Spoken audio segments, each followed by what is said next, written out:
മഹാലക്ഷ്മി സീരിയലിൻ്റെ വരാനിരിക്കുന്ന ഒരു കിടിലൻ ഭാഗത്തിലേക്ക് എല്ലാ കൂട്ടുകാർക്കും സ്വാഗതം. അങ്ങനെ മേഘനാഥനും പ്രതാപനും മറ്റു ശത്രുക്കളും എല്ലാവരും ചേർന്ന് മഹാലക്ഷ്മിയുടെ മരണം ആഘോഷിച്ചു കൊണ്ടിരിക്കുകയാണ്. പടക്കം പൊട്ടി തന്നെ ആഘോഷിക്കാനായിട്ട് അവർ തീരുമാനിച്ചിട്ടുണ്ട്. കരുണയാണെങ്കിൽ വല്ലാത്തൊരു എക്സൈറ്റ്മെൻറ്റ് തന്നെയാണ്. അങ്ങനെ മേഘനാഥനാണെങ്കിൽ വലിയ എന്തോ ഒന്ന് നേടിയെടുത്തതിൻ്റെ സന്തോഷം കൂടിയാണ്. സ്വത്തുക്കളൊക്കെ തന്നെ ഇനി തങ്ങളുടെ പേരിലാവുമെന്നും കണ്ണൻ വട്ടപൂജ്യമായിട്ടിരിക്കുമെന്നൊക്കെ തന്നെയാണല്ലോ അയാൾ വിചാരിച്ചിരിക്കുന്നത്.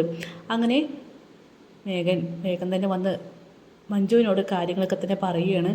ഞാൻ പറഞ്ഞിരുന്നല്ലോ മഞ്ജു, നിൻ്റെ ഏട്ടനെയും നിൻ്റെ ഏട്ടത്തിയെയും തകർക്കുമെന്ന്. ഇനി ആ മഹാലക്ഷ്മി ഈ ഭൂമിയിൽ പോലും ഇല്ലെന്ന് പറയുമ്പോൾ നിങ്ങൾ എന്താ ഉദ്ദേശിക്കുന്നതെന്ന് മഞ്ജു ചോദിക്കുന്നുണ്ട്. അതേടി, അത് തന്നെയാണ് ആ മഹാലക്ഷ്മിയെ അങ്ങോട്ട് തീർത്ത് കളഞ്ഞെന്നൊക്കെ പറയുകയാണ്. ഇതിട്ട് മഞ്ജു പറയുന്നുണ്ട്, എന്ത് നിങ്ങൾ പറയുന്നത്? മഞ്ജുവിനാണെങ്കിൽ വല്ലാത്തൊരു ഷോക്കിംഗ് ന്യൂസാണത്. കാരണം അവളിപ്പോൾ ഏകദേശം മഹാലക്ഷ്മിയെയും കണ്ണനെയൊക്കെ സ്നേഹിക്കാൻ തുടങ്ങിയല്ലോ. മേഘട്ട എന്താ പറയുന്നതെന്ന് തെളിച്ച് പറയേ. കാരണം കൂടുതൽ അറിയാൻ വേണ്ടിയിട്ടാണ് അവളങ്ങനെ ചോദിക്കുന്നത്.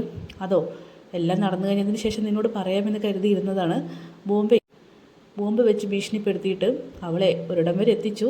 അവിടെ വെച്ച് ഞങ്ങൾ ഏർപ്പാടാക്കിയ ആൾക്കാർ അവളെ അങ്ങ് കൊന്നു. എന്നിട്ട് ചിതയൊരുക്കി കത്തിച്ചു.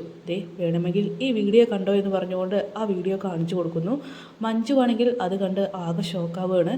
എന്തായാലും മഞ്ജുവിന് ഇക്കാര്യം ആരോടെങ്കിലൊക്കെ പറയണമെന്നുണ്ട്. കാരണം മഹാലക്ഷ്മിയെ കൊന്നത് മേഘനാഥനും അതുപോലെ കൂട്ടാളികളൊക്കെയാണെന്ന്. പക്ഷേ അങ്ങനെ പറയുകയാണെങ്കിൽ ഉറപ്പായിട്ടും തൻ്റെ ആളുകൾ തന്നെയാണ് കുടുങ്ങാൻ പോകുന്നതെന്നും അവൾക്ക് ബോധമുണ്ട്.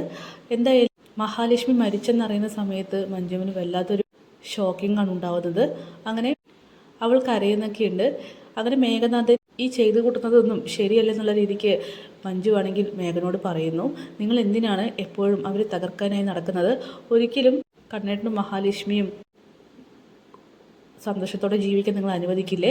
ഒരു കാരണവശാലും സ്വത്തുക്കൾ കിട്ടുമെന്ന് കരുതണ്ട. മഹാലക്ഷ്മി മരിച്ചാലും ഉറപ്പായിട്ടും കണ്ണേട്ടൻ സ്വത്തുക്കളൊന്നും നമുക്ക് തരാൻ പോകുന്നില്ല. ആ സത്യം ആദ്യം മനസ്സിലാക്കാനായിട്ട് മഞ്ജു ആണെങ്കിൽ മേഘനോട് പറയുന്നു.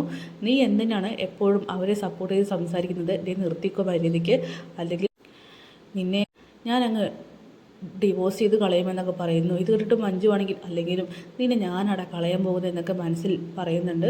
അങ്ങനെ മഞ്ജുവിനാണെങ്കിൽ ഈ സത്യങ്ങൾ ആരോടെങ്കിലൊക്കെ അറിയിക്കണം. അതുകൊണ്ട് തന്നെ മഞ്ജു വേഗം തന്നെ സാഗറിനെ വിളിച്ച് വിവരം പറയുന്നുണ്ട്.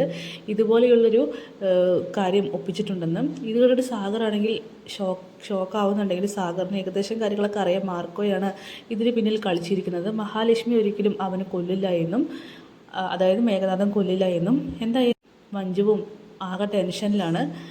അങ്ങനെ ശത്രുക്കളാണെങ്കിൽ ആഘോഷമാക്കാൻ തന്നെ തീരുമാനിച്ചിട്ടുണ്ട്. പടക്കം പൊട്ടിച്ചിട്ട് കരുണയ്ക്കും അതുപോലെ ഉണ്ണിക്കും മേഘനാഥനും ഇതുപോലെ ഒരു സന്തോഷം ഇനി വേറെയില്ല. കാത്തിരിക്കാൻ നമുക്ക് പുതിയ എപ്പിസോഡ് റിവ്യൂസിനായിട്ട്.